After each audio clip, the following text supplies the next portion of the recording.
arena. Situation update, please. Getting visuals now, Captain.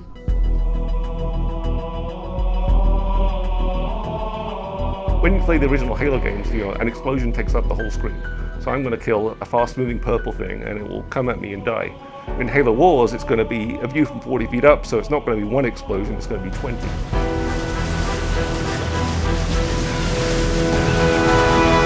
One of the things we want to do with Halo Wars was tell the Halo story, show the Halo universe in a different way, and actually bring strategy gaming to the console. In Halo Wars, you get to control everything. All the grunts and elites and brutes and choppers and ghosts and banshees and all these really cool vehicles, plus a lot of the stuff we've added. Control heroes, you get to control Spartans, you get to control small armies of Spartans. Everything is under your control in a real-time strategy. We wanted something that the fans could see the things that they know and love from a different perspective. Spartan jacking is one of the best things in the game. They jump on top of the enemy tanks and they beat the crap out of the tank, they rip off the hatch, they toss out the driver, they hop inside, and then they take over that vehicle.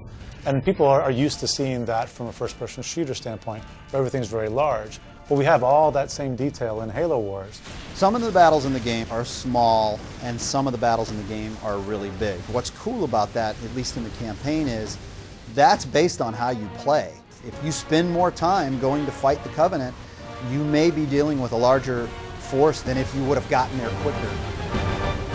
And you get those choices, which is again the hallmark of a strategy game. How do I want to build my army out?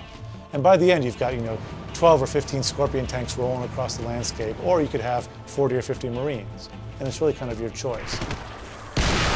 It is a game more focused about combat, which is certainly what the Halo fans will expect. People want to blow stuff up, myself included. It's a console game. Stuff blows up really, really well in Halo Wars, but it is also a game where you have to think. The new part of this game is, for a lot of people, is actually playing an RTS. In the FPS games, you're just using one single weapon and one single tactic. In our game, you actually have to employ multiple strategies on the screen at the same time. You're the general, training units and using those units to accomplish the mission.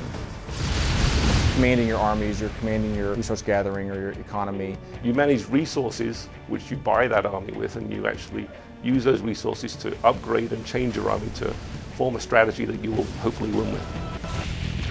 There's a lot of different definitions for armies, right? There's like a teched out army, which is maybe not as big an army, but you've spent a lot more of your resources on technologies and things like that, so it's a very powerful army. And it actually kind of maps into Halo Wars really well, because in our game, the UNSC, the humans, they're the regimented army.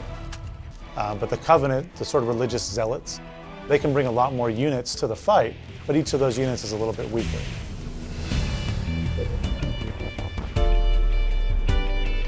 Halo Wars is a game about bases. It's a strategy game. I have to have a good base of operations, otherwise I can't field a very good army. You start with just one unit or a base, and by the end of the game, you've got an army of 240 infantry or 5 Scorpion tanks. Or choose to upgrade them and make your current Scorpions even better.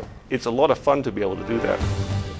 I'm actually very happy with the way we've been able to represent all the economic decisions in Halo Wars. They're faster, it's easier to do. I'm not managing 75 villagers chopping down trees, but the depth is still there. We didn't want people digging in the dirt. We felt that was not what a console player really wanted to do. We wanted the focus to be on combat. It's quick, it's easy to play, but it's very simple.